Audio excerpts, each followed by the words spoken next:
all of you to this Global Genes webinar on optimizing your loved one's learning and potential at school. I'm Daniel Levine, principal of Levine Media Group and host of Global Genes Rarecast, and it's my pleasure to be moderating today's panel. We've got a great group of panelists who have experience from both sides of the table and working with school systems and students with rare diseases to address their educational needs. They're going to share with you their insights from their experiences today. Our panelists are Donna Cutler, Landsman, educational consultant and advocate, Carrie Huddleston, speech-language pathologist and assistive technology specialist, and Evan Farrar, crisis intervention and family support counselor with the Prader-Willi Syndrome Association. Thank you for joining us today. I'd like to thank today's sponsors, Alexion and Genzyme, for their support for today's webinar, and the staff of Global Genes, and in particular, Katie Mastro, for her great work in together and coordinating today's program. The webinar is meant to be interactive. I encourage people watching this live to use the instant messenger in the bottom right-hand corner of their screens to send questions for the panel as we go. I'll do my best to work these into the conversation if possible. We've also set aside a block of time at the end of today's webinar for questions from the audience for ones we haven't addressed along the way. We're going to discuss how to optimize your loved one's learning and potential at school. Children with rare diseases sometimes suffer from learning disabilities, behavioral problems, and physical disabilities that require special needs. Discussion today, I think it's important to understand a few concepts up front, but I'll talk about the fine art of negotiation and how to work with specialists in your school district to get the best results for your children and to see that their schools are meeting their educational needs. Ultimately, the goal will be to be the best advocate you can be for your child. As people enter this world for the first time, there are a few concepts they're going to encounter that I think would be a helpful starting point. Donna Cutler, Landsman, since you're accustomed to explaining this kind of thing to parents with whom you work, I thought I would call on you to do that. But before we do that, perhaps you can explain the work you do with the Dempster Family Foundation and the 22q11.2 deletion syndrome. Thank you very much, and thank you so much, Global Genes, for inviting me to participate in this webinar. I have my own consulting business, Cutler Landsman Consulting, where I do advocacy for families. I do training at school, and I just help shepherd families through this educational process, which can be very difficult for a lot of families to understand and to move through in a productive way with the school. I also partner with the Dempster Family Foundation. That foundation was started by Ryan Dempster, who is a retired baseball pitcher for the major leagues, and who has a daughter with a genetic deletion syndrome, the 22q11 deletion syndrome, and has taken sort of a unique approach to helping families in the educational arena, and that is by offering free consulting services on a limited basis to families. So that is how I am involved with the Dempster Family Foundation. That is through helping that educational process. So a little bit about me and my business. Yeah. Well, parents new to working with school systems to address the special needs of their children will come across a few terms they may not be familiar with yet. One of those is the IEP, or Individualized Education Plan. What is that, and how does it apply to these children? When is it used? I think let's go to the next slide, and we'll talk a little bit about the IDEA law to start with, which is the Individual with Disabilities Education Law, which was written in 2004. And that's a federal law which really covers children with disabilities as it relates to schools.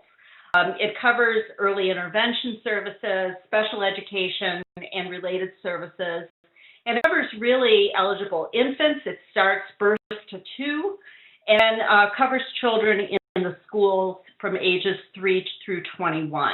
And really that law governs how districts handle their special education students. So if we go on to the next slide, I'll talk a little bit about the IEP. is found eligible, and there is an eligibility meeting that takes place in the school system after tests are done. If a child is determined to have special education needs under the IDEA law, they have to have what's called an IEP, or an individual education plan. And that plan is written with the process in mind of how the school is going to be responsible for educating that child in a way that's going to promote what they call adequate yearly progress, so that the child is moving through the education system in a rate that is appropriate, that child is learning. And there are a lot of things about that plan that would be very important to parents. So it's a very complicated plan. There are many parts to it. Really, the nutshell is that it's under the IDEA law. So a few different things about it. The plan is written really when the disability interferes with the child's ability to learn and progress in school. It includes safeguards for families. In other words, there has to be prior written notice for any evaluation that's done. If IEP is changed or if the placement is changed. Parents have a right to request an independent evaluation if they're not happy with the evaluation that the school has provided. There are safeguards for arbitration and mediation if parents disagree with how the school is handling their child's program. So the plan is complicated. We can move on to the next slide. So there's other components to it. It involves direct and indirect services for the student, both with special education staff or other consultants. Therapists, for example, assistive technology consultants, and so on, can be brought in as part of this individual education plan. And the point is that it is designed to ensure that all children with disabilities have access to appropriate education, special education, that is, education that is tailored to how that child learns, related services. And I think one of the things that was a change in the law, in the last writing, was it's not just for movement to post-secondary education, but the IEP is designed to make sure that children can be employed when they move into the workforce as a transition plan that has to be put in place, and independent living. So it is encompassing. It's not just whether or not the child moves through just the education, the math and reading and so on, also life skills, social skills, and the ability really to function as an independent and productive adult. Well, how about the 504 plan? Who would that apply to, and when would that come into play? How does that differ from an IEP? Yeah, it is slightly different, and we can move on to the next slide, because I think this is a little bit confusing, what the difference is between an IEP and a 504 plan. 504 plan also covers children that have physical and emotional disabilities or are recovering from chemical dependency or have some type of impairment. Who have a condition that impacts major life activities, like taking care of oneself or their vision or hearing or speaking or walking and so on. But the difference is that the 504 provides access to learning environment that will ensure academic success.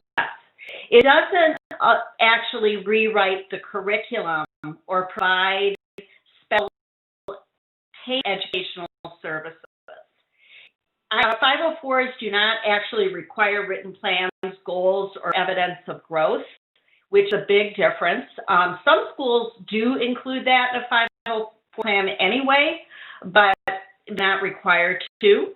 Parental rights are less than what would be afforded under the IEP. It's fewer procedural safeguards. However, one difference that in a positive realm is that the 504 does follow that child outside of school because it looks at access. So it would also follow that child on to college or university where an IEP does not.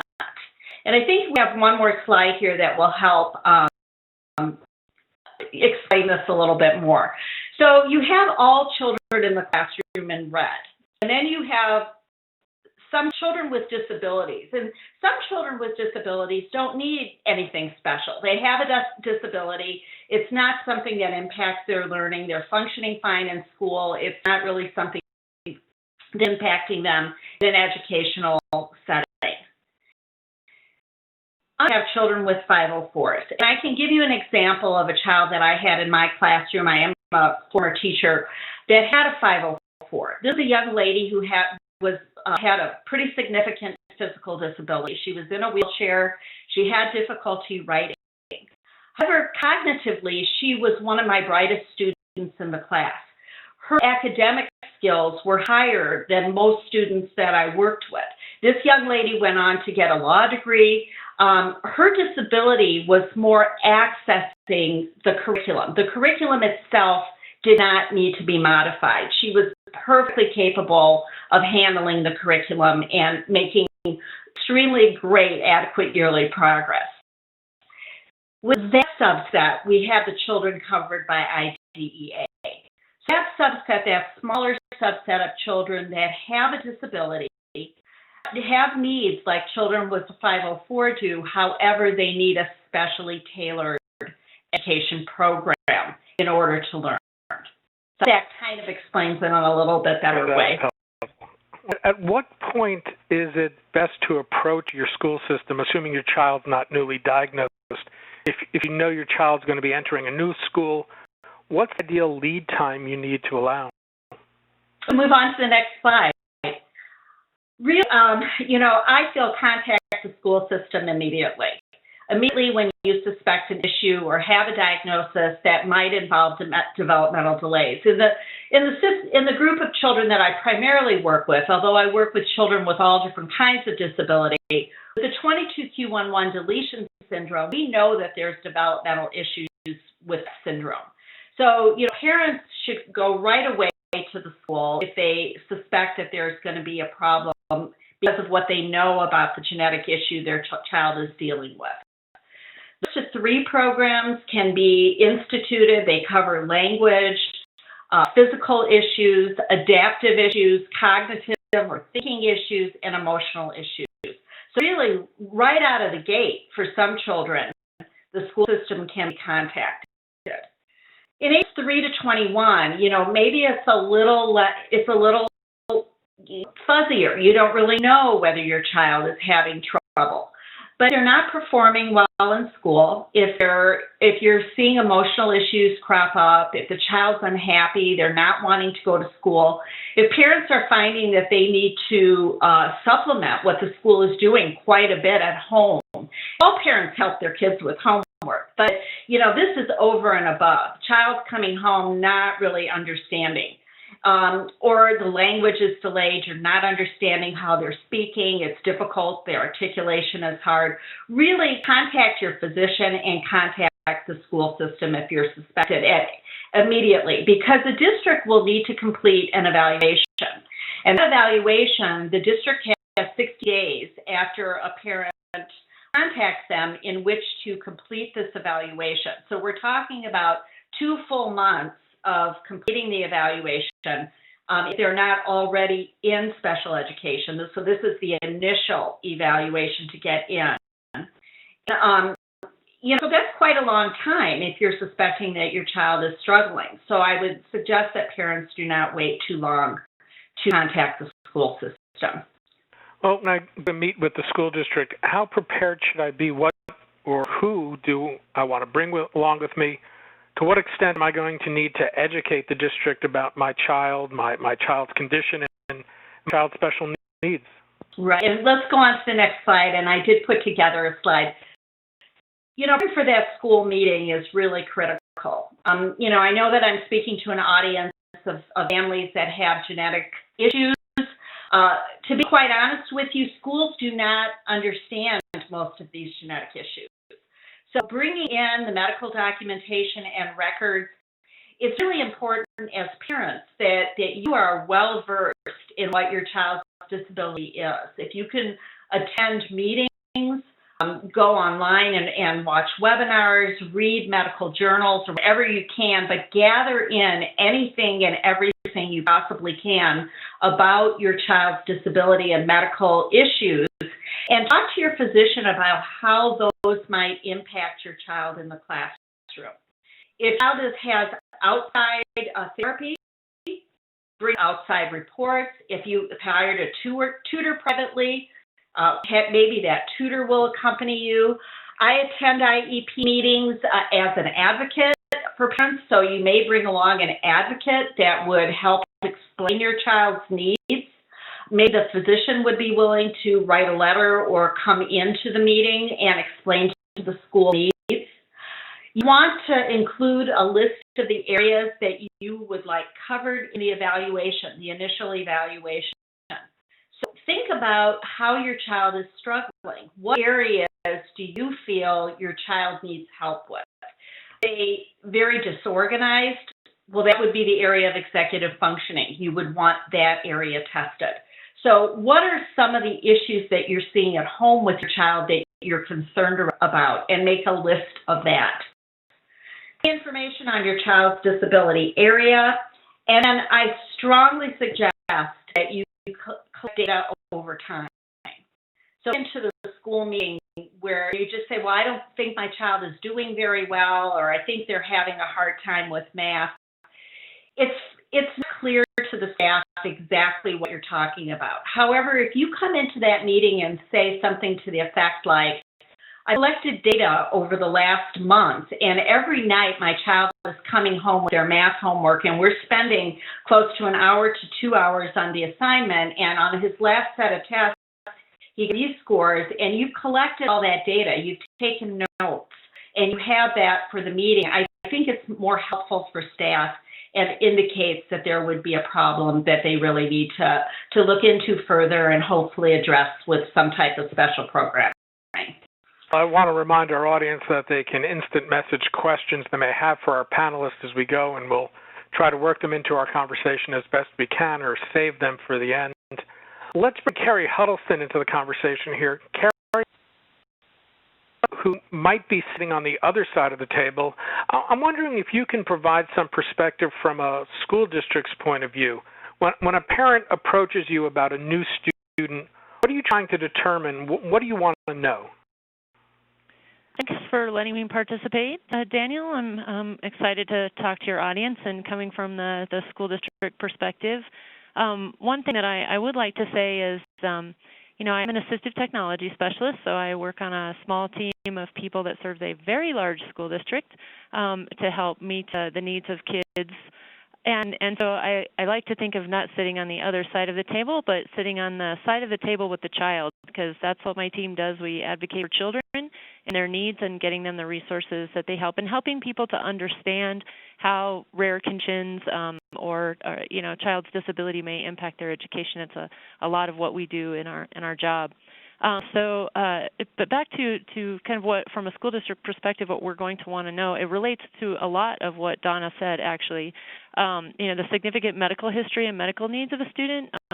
We are obligated under the law to meet their kids' needs in terms of providing them medical support as they need through related services, for example. So we're going to want to know that information, as well as detailed information about their developmental history and so on. But also we're going to want to know about a child's skills and abilities, so not just their condition, but what are they capable of doing. So we're going to want to see how they're functioning, so that we can program for them appropriately in school, and what their strengths are. Kids come with not only deficits, but strengths that are going to help them learn, and so we're going to want to identify those so that we can help program for them. And then this whole process kind of helps us, or does specifically help us, look at what the potential barriers are to learning, because we're talking about an educational setting. So we're talking about public school, being able to access the curriculum, being able to learn and grow and meet goals. So we want to identify what barriers the kids may have in that. And then their unique learning needs. So as Donna mentioned, with some particular disabilities or disorders, that's going to come with a constellation of difficulties that we're going to want to really know specifically about, so that we can program to address those needs. So you could move on to that next slide if you would. So how to provide information to schools? Obviously, we're going to need all of that, the pertinent history and reports. Also, we talk about, for example, outside therapies. If people have been working on specific goals that may relate to school, communication, social, those kinds of things, or even academic, if kids have had some kind of intervention, all of that information cumulatively will help us program better. So we'll definitely need all of the background. But then I know for me, it's been helpful, especially for when parents of kids that have had rare conditions or disorders that are very unique. It helps when they bring in maybe just a little summary or that describes the unique features of their child. I've had parents that just, in a very positive way, have described what their kids are like, and not only their disability, but their preferences and their talents, and that really helps, I think, to get to know the child ahead of time. And they may even include information that may help, because we're educators, we're not medical staff, and so sometimes information like what a seizure may look like, for example, in a child, or what kinds of communication signs we could look for so that we can get to know that child better. That can be very helpful, and I feel like that really brings a personal component to it, so that we're focusing on that unique child. Well, so to what extent do you rely on parents to provide you guidance and insight into the child's needs as opposed to the thing you might do? So you can move to the next slide there. Parents, we recognize that parents provide a unique perspective and a very complete perspective about a child. And the law recognizes that too, and that's why parents are we are required to include parents in our educational programming. And so we recognize that they're bringing that unique depth of knowledge to the table. So when parents come to the school district, one of the things that's really important is what are their educational priorities. Within the IEP process, there's a statement of parent concerns. It's a section that's right in there, and so that may be something that if a parent, if we're coming to the place where we're developing an IEP, they're going to want to think that ahead of time and really consider what they want to focus on in the child's education.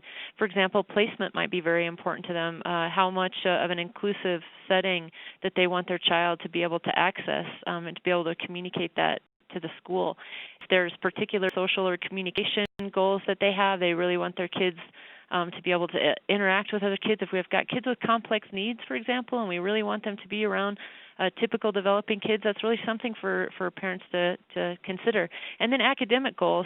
Some kids are going to be on track to get a standard diploma, and they may have specific areas that they want to focus on, or as Donna said, executive functioning, organization, those kinds of things. So all of that information will be helpful, and also just insights into the situations where they have seen their child be most successful. We're able to develop better accommodations and better teaching methodologies if parents can give us insight under what circumstances they've seen their kids learn best. Some kids have to about things in a smaller environment before they bring concepts into a larger group, that kind of thing, or what kinds of people or situations have helped them learn best. So all of that will help the school to be able to develop appropriate programming. So, I suspect a parent who's new to this process is going to have lots of questions for you. What are the things you're most concerned about parents understanding about the process and the school district's responsibilities are and aren't? Well, if you move on to the next slide there, you can see I have a little T-shirt there. I'm in the IEP, so I just want to always keep the focus on the child. And so that's really what the IEP is for. It's an individualized education program. And so I think it's helpful if children or if parents of children with potential disabilities understand what that process is. And I don't mean by any means that they have to be a lawyer. They're there to be a parent, but to have some familiarity with what that process looks like, I think will front load them for success when they come in to participate in meetings with the school district.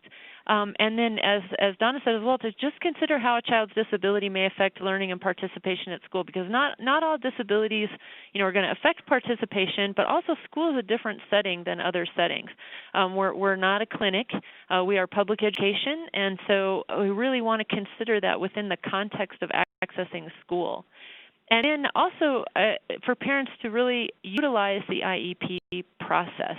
You know, the process is designed to keep teams on track for focusing on the child and their individual needs. You know, there are sections within the IEP, for example, when you're going through an IEP, there's a list of special factors. You mentioned behavior problems, for example. There's a question on the IEP of whether or not a child has a significant behavioral issue that may impact their education, for which we need to develop a special program, a positive behavioral intervention program. And also assistive technology. There's a question right on there that says, does the child need assistive technology services or devices? And sometimes people don't quite understand what that means, but at least it triggers the question, and so we can go through a process of consideration for what that child needs. And IEPs are not a static one-time thing. You know, they have to be reviewed annually, but they can also be called whenever a parent has concerns or needs changes. And so I really just encourage people to use that process, because it can keep us on track for really moving through developing a program that meets the individual needs of the child, and that's what clarifies the district's responsibility, because again, it's very individual. Let's clarify that, because we did have a question from one of our audience members. When can you request an IEP modification? Is there a required time limit for the school district to evaluate the modification and make a determination?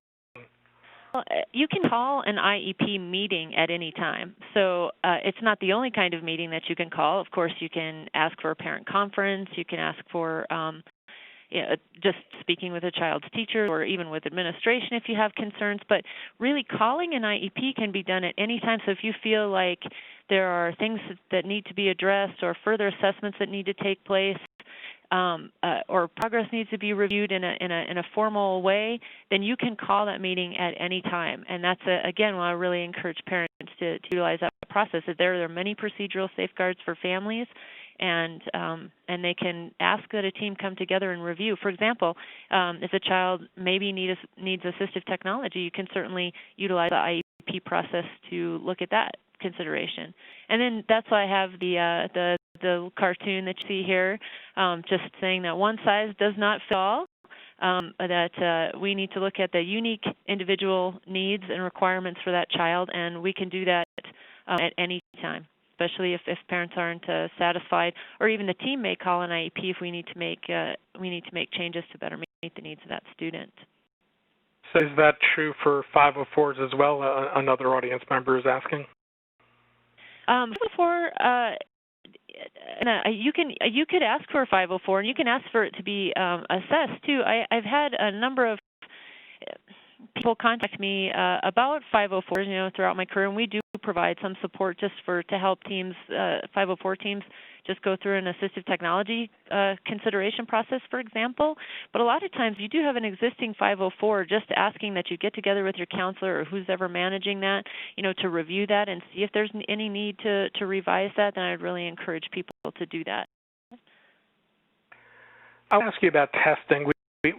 Will you automatically perform testing to gauge a child's needs? Is testing something that a parent should request? Is it something they have a right to request?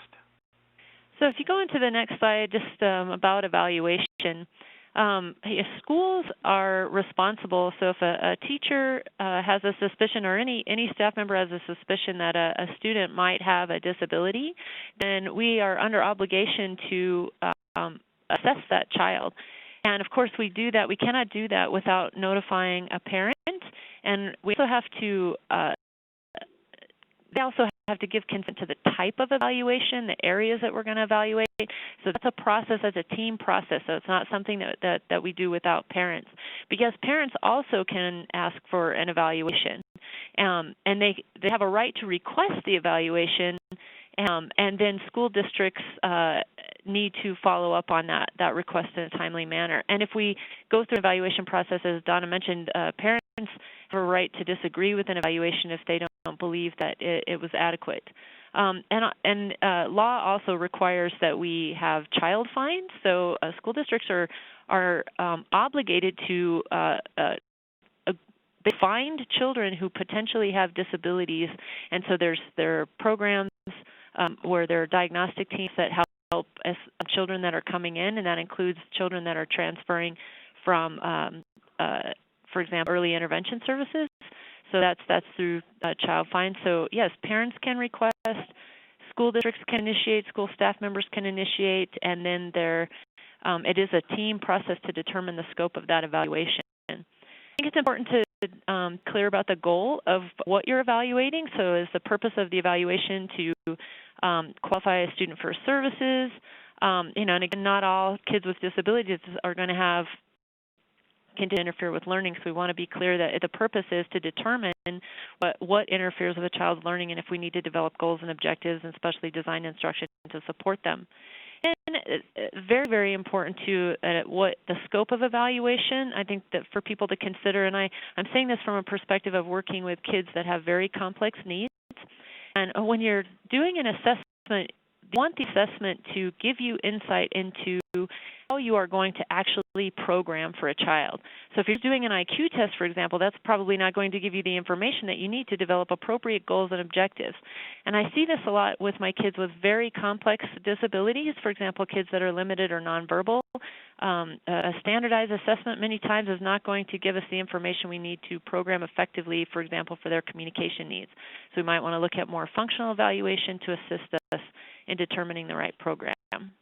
Well, I want to remind our audience that they can instant message questions they may have for our panelists as we go, and we'll try to work them into our conversation as best we can or save them up for the end. I'd like to turn to Evan here, who works with students who suffer from a rare condition known as Prader-Willi Syndrome. I think it's worth explaining Prader-Willi, a complex condition, to help you understand some of the unexpected ways school districts may need to think about students' needs. I apologize, Evan is not able to be on video today, although I'm assured he's quite good looking. Evan, can you describe the range of issues someone with Prader-Willi syndrome faces? Sure. Yeah, thank you. First of all, I want to say thanks for the opportunity to be with this panel and this audience to talk about all of these important issues, and so much what I've heard already are things that I would echo for sure. So Prader-Willi syndrome is a rare genetic disorder. It's there are about 7,000 rare disorders, and we're one of them. The Prader-Willi Syndrome Association is a national organization. It's the only support agency for people living with Prader-Willi and their families, as well as the professionals who support them, and that includes, of course, school professionals as well. And the syndrome itself is known for lots of different features that have developed around a problem with the 15th chromosome, but what is probably known most for is the issue of creating, to a certain degree, an insatiable appetite among all people that have the syndrome. So people with the syndrome, to varying degrees, are constantly hungry. Causes all kinds of issues for home life as well as out in the community and in school as well. So if you want to go to the next slide, I'll just talk real briefly about students with Prader-Willi. Let me just back up and say that our organization was founded about 40 years ago by a group of parents, and it's a very parent-driven organization. And early on, people in our community realized that special education advocacy was a really important issue for our families. And so particularly over the last decade or so, we've really developed a very robust special education advocacy program for our families and also for school professionals.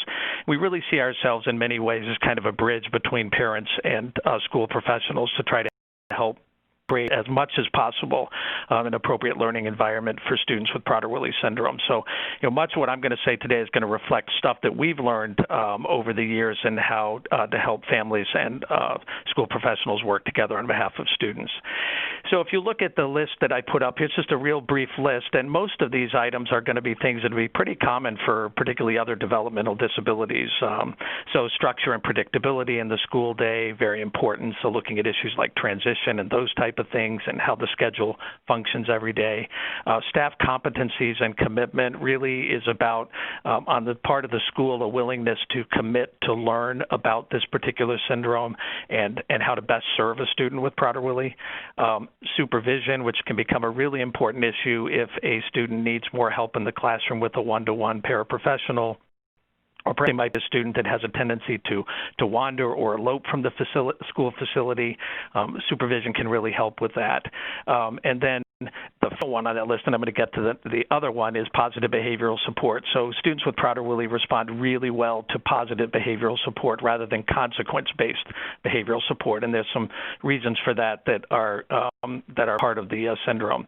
So the final piece that I want to mention is food security and control. So if you can imagine, if a student has is a food-seeking student, has an insatiable appetite, then school presents a lot of problems for that student. So presents problems if there is food used as a reward in the classroom, presents problems in terms of what happens in the cafeteria and during lunchtime, presents problems if there are school snacks or special days when when snacks are brought in. Presents problems during transitions if there are garbage cans or other places, vending machines, where a student might gain access to food that's beyond what they should be getting according to the diet that the parents have prescribed and their doctor have prescribed. And so that becomes a really big issue for schools to work on, and one of the things we help with the most is try to help schools think through how can they provide a secure environment in terms of food.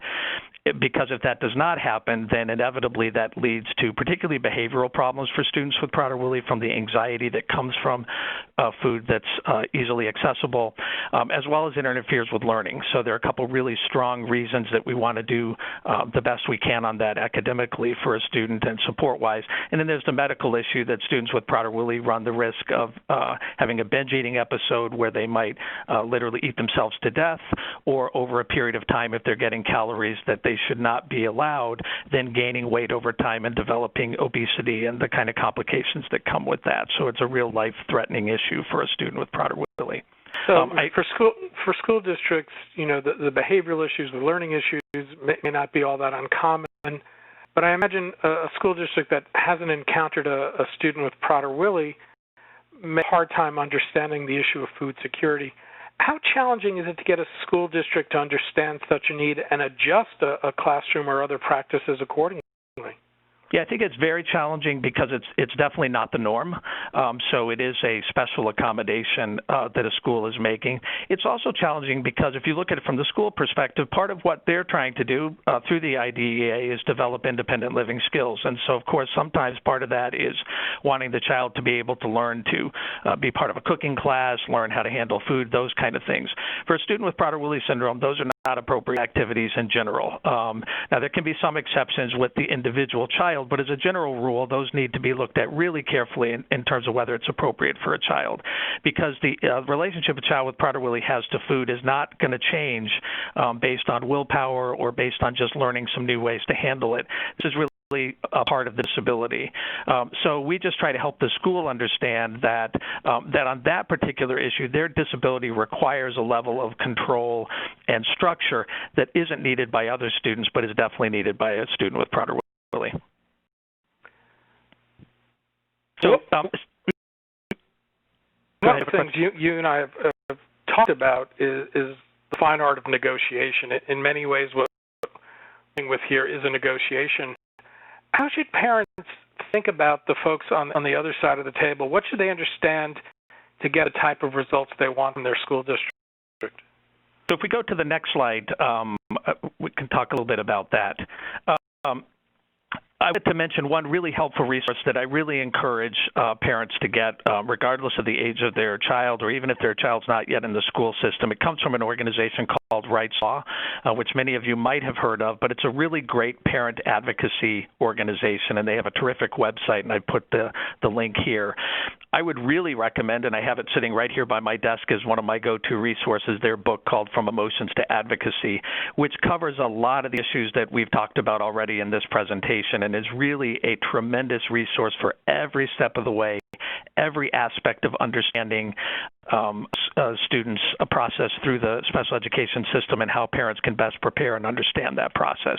They also have a great free e-letter called the Special Education Advocate you can sign up for, which regularly sends free information of special interest to parents. So definitely would recommend that, and that will also give you some great strategies on advocacy and negotiating and all those things as well. So would encourage you to explore that, any parent who's listening.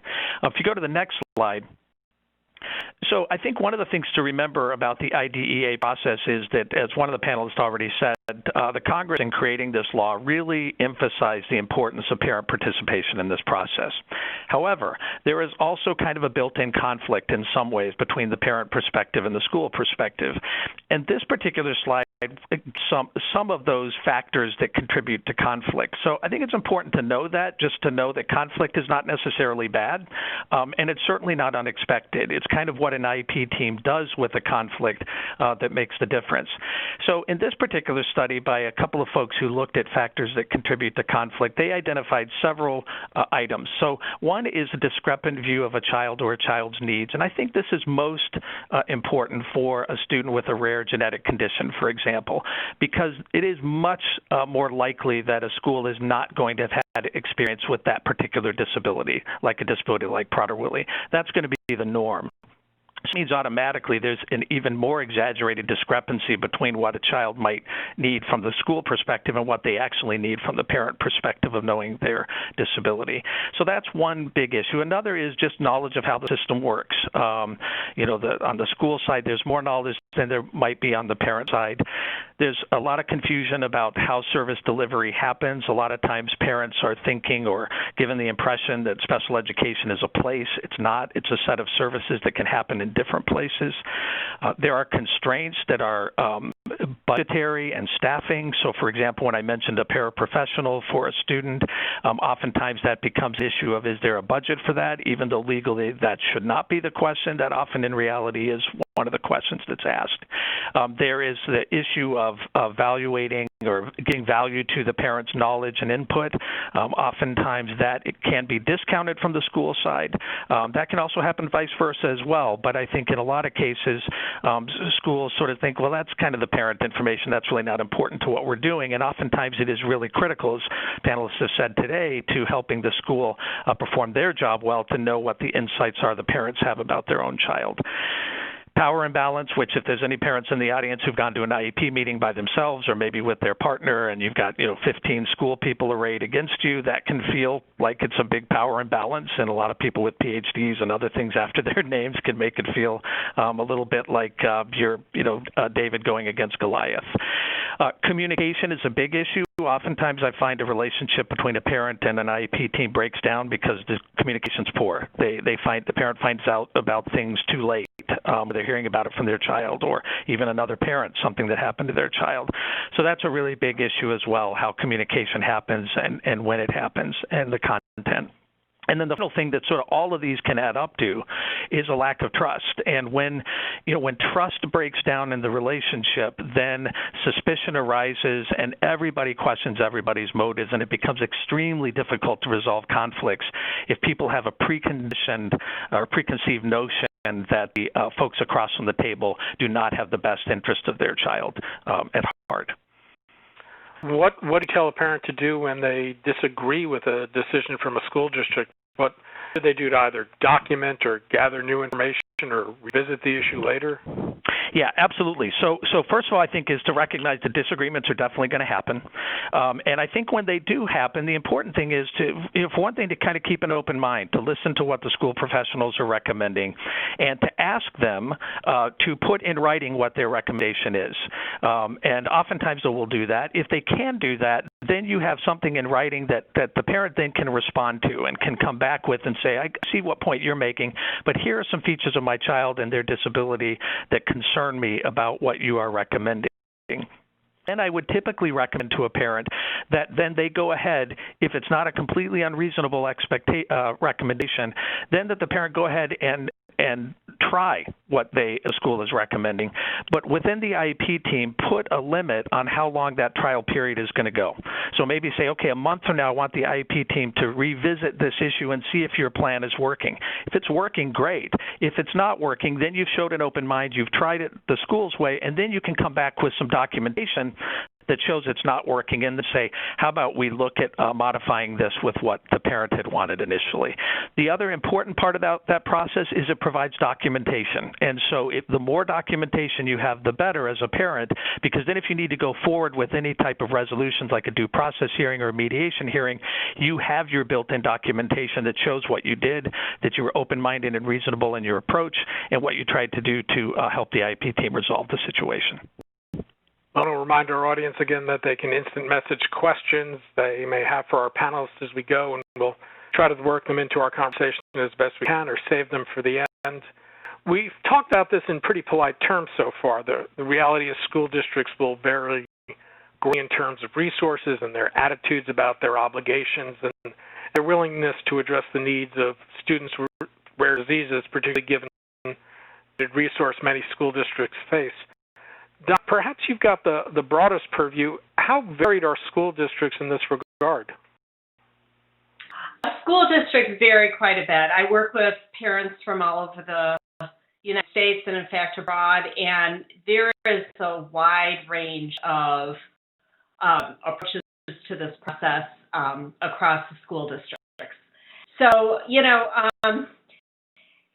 if the district is not amenable to changes and so on, I always try to work with districts in a very positive and constructive way. As Evan was saying, I think, some of those suggestions were right on target. I think the reality is sometimes things just don't work well. Due process hearings are there. They are available to parents, but the reality is they're very expensive. Hiring a special education attorney and moving forward is a big leap for parents. It does set up a situation with the school districts that very conflicting situation. And so sometimes many parents have gotten up and changed districts.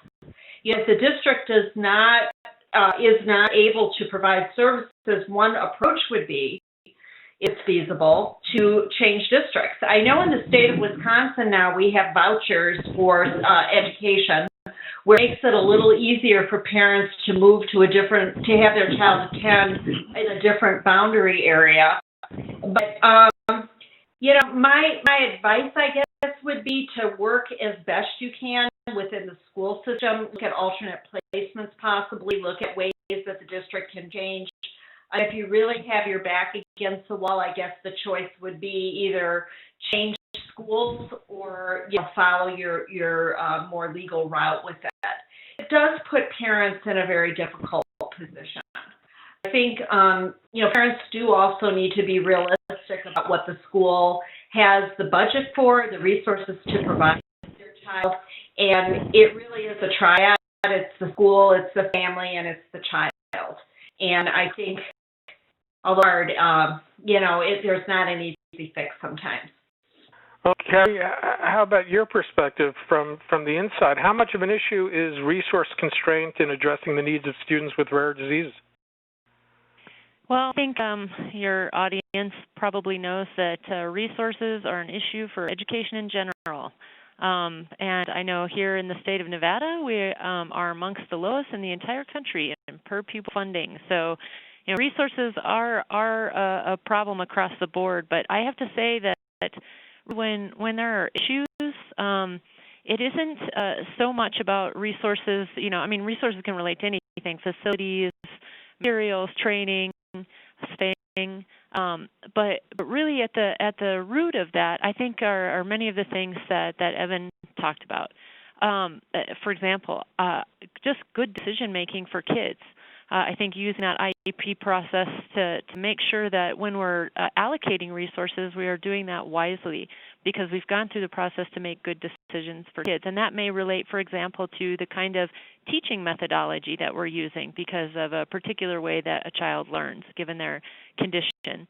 And I can give you an example.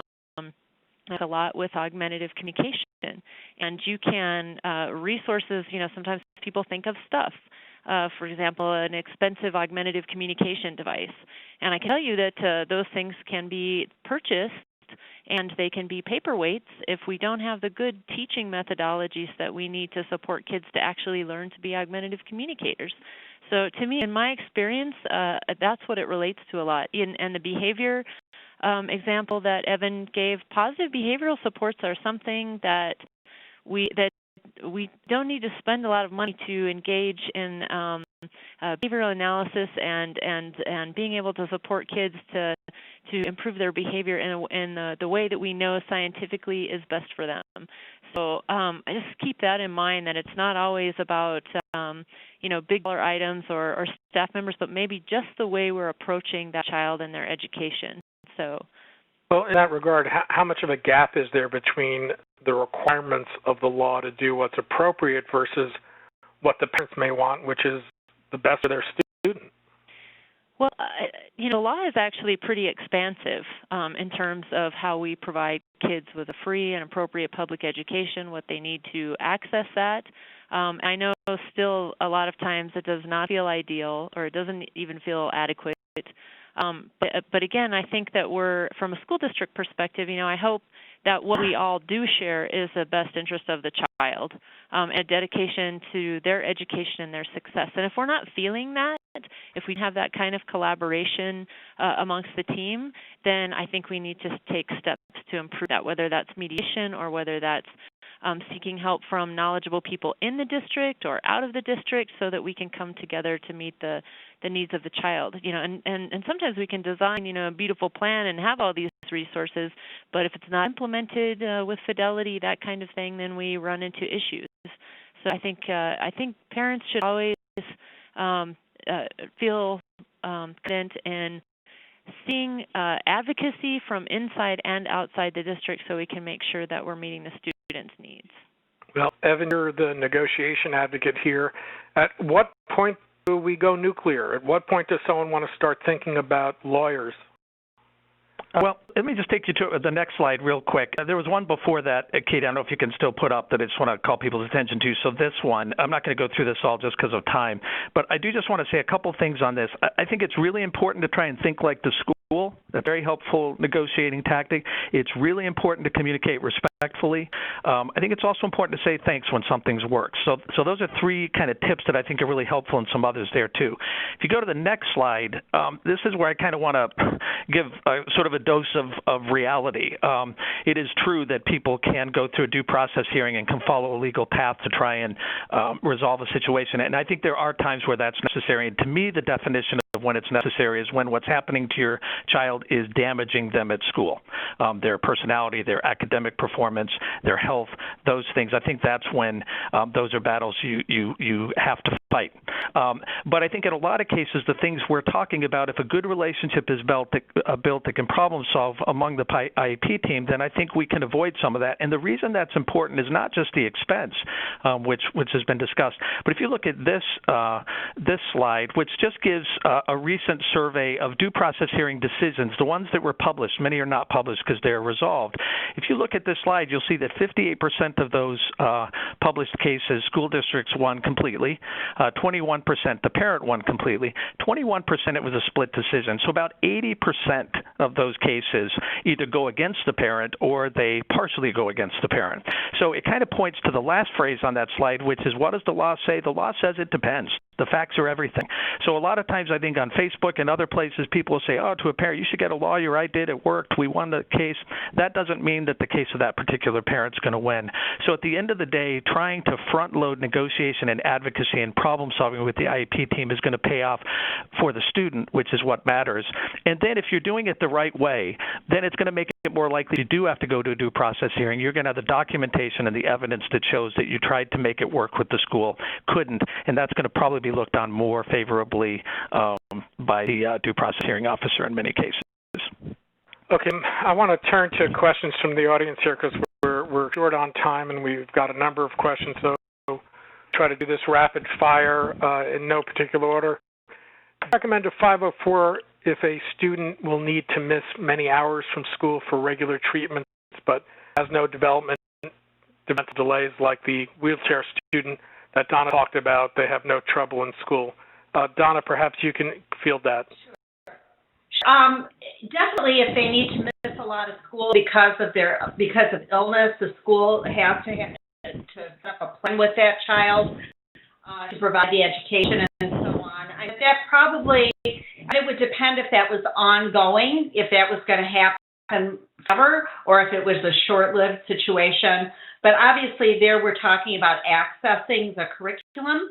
So I think, in my mind, a 504 would be appropriate there. It would cover that child, but the the school would be responsible to do homebound or catch up or extra work with that child to make sure that they are not falling behind. Into this a little before, but is there advice you'd give families with children on IEPs in choosing one district over another? You know, one size does not fit all. I think that is an important point to make, that, you know, I was in one particular district for 36 years in my career in teaching. I'm sure if you surveyed parents, some of them probably loved their experience in that district and others maybe didn't.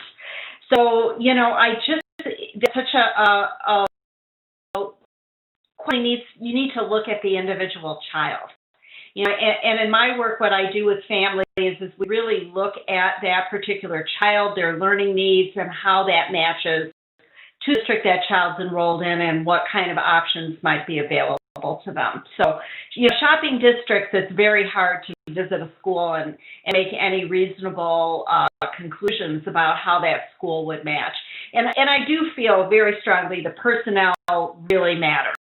And it's not just the school, it's who that teacher is, who the staff is, and how that teacher is interacting with the child.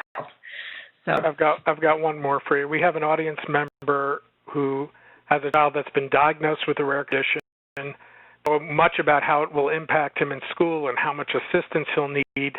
The child is now 2 to 3 years old. I'm sorry, it's 2 years. Maybe it's 2 years and 3 months.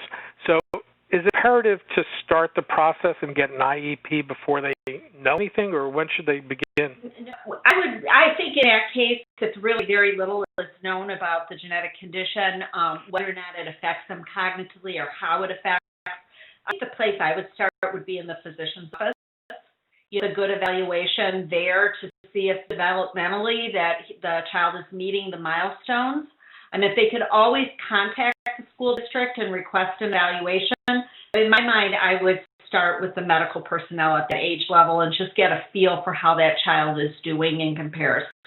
If there are areas that they're struggling with, for example, if there's a speech and language issue, if they're not developing the right movement, if they're having difficulty walking, and if there are red flags, that would definitely indicate that they maybe need to go to have a more thorough evaluation through the school.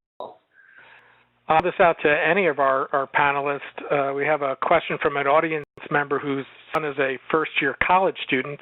He didn't have a disability in high school, and there's no IEP. He's been diagnosed with a sleeping disorder, which has greatly affected his daytime alertness. What, if anything, can they do to get him help at the college level? You know, he would probably qualify for something if he had a physician's note. You'd have to think about what kind of accommodations he would need in a college setting. Mary, you look like you wanted to say something here. Yep. Again, it just as Donna said, it depends on how that disability affects his work at college. So, for example, if he has a sleep disorder and he needs recorded lectures or those kinds of things, or maybe he needs to take his tests in an alternate environment, if he gets that medical documentation and then visits the universities have disability resource centers, and so to get in contact with those people so that they can help develop a list of accommodations that will assist him given that particular disability. And maybe, Evan, you can address, we talked about this a little, but a question from an audience member: what do you do if your school pushes back at every turn? What is the best way to settle disputes and make sure the student gets the best possible education? When is it appropriate to go over the head of the ARD committee and pull in outside help? And forgive me, I don't know what an ARD committee is. Maybe that's worth explaining too. Well, that's a good example of how things are different all around the country and in different school districts. So terms and procedures and sometimes can sound and look different. I think one thing to remember is that the IDEA does not guarantee the best possible education. It guarantees an appropriate education, and sometimes what looks like appropriate to the school might look different to the parent. So that's one of the issues, is to make sure that what the parent is looking for is the school offering something that's appropriate. If it's not appropriate, appropriate, then that's a battle you want to fight. You want to push back on that. I think in terms of when you go over the head of, let's say, a school staff and go to the superintendent or go to the school board or those kind of things, I think it just depends on the situation. It's really hard to give a blanket answer to that. So that's where it comes down to, what's been done already, how has the process worked through the IEP team. That's really the place to start with any disputes. Are there people on the IEP team that can be identified as allies to help the parent push some of the issues that they're concerned about? And I think also it always makes sense if you're feeling like nothing's working, that's when you can look at whether or not there's a qualified advocate who might be available to assist, or possibly discuss it with the special education attorney and see if you want to go a route that's more significant in that way. All right, we're going to have to wrap here, but as I said at the very top, this is very much about learning to be an advocate for your child. So as a last thought, I'd like each of you to offer one piece of advice you can offer our audience about being an effective advocate for their child. Let's begin with Donna. Effective advocate really does their homework. They collect data. They are proactive, and I think effective advocates work in a positive, try to approach the situation with a reasonable and positive approach. And I think in that respect, if you do your homework, collect data, and are positive with the district, I think most of the time terms at the table and have a good program for your children. Larry? I think the IEP process, again, just to underscore how important that is, because the law, designed that IEP process for a reason, to be an ongoing problem-solving process to meet the needs of kids. And sometimes we can get into conflicts and we lose the sight of the child. And I think keep coming back to that individualized education program and utilize that process so we make sure that we're meeting the kids' needs adequately. I think the good news is that advocacy is a skill that can be learned. So I think an effective advocate is somebody who constantly is developing their skills as an advocate. So that can be through webinars like this. It could be through reading books on negotiation. It can be going to things like a Wrights Law workshop on special education advocacy, but constantly sort of honing those skills to be a good partner in the process of educating their child with the IEP team. Once again, I'd like to thank our panelists for sharing their insights today. Donna Cutler, Landsman, education consultant and advocate, Terry Huddleston, speech-language pathologist and assistive technology specialist, and Evan Farrar, crisis intervention and family support counselor with the PraderWilli Syndrome Association. Thank you all for joining us today. I'd like to thank today's sponsors, Alexion and Genzyme, for their support for today's webinar, the staff of Global Genes, and Katie Mastro for her great work in together and coordinating today's program. Be sure to join us for our next webinar, Learning More on Informed Consent, which will be held on November 11th. Also, a reminder that Global Genes will hold its 4th annual Rare Patient Advocacy Summit on September 24th and 25th in Huntington Beach, California. The goal of this year's summit is for patients, caregivers, and advocates to walk away equipped with actionable next steps, whether you've recently been diagnosed, are building a disease community, thinking about funding early-stage research, actively engaged in development, treatment, or have been advocating in rare disease for decades. For information, you can go to globalgenes.org/2015 Summit. I hope you'll join me every week for our Rarecast podcast, which you can find on Global Genes Rare Daily or on SoundCloud, iTunes, or Stitcher. You can continue the conversation with us by following us on Twitter. You can find me at DS Levine and Global Genes at Global Genes. As you seek to learn more about rare disease and connect with others, I encourage you to explore the many resources available on the Global Genes website. On behalf of Global Genes, I'm Daniel Levine. Thank you all for joining us and being part of today's webinar.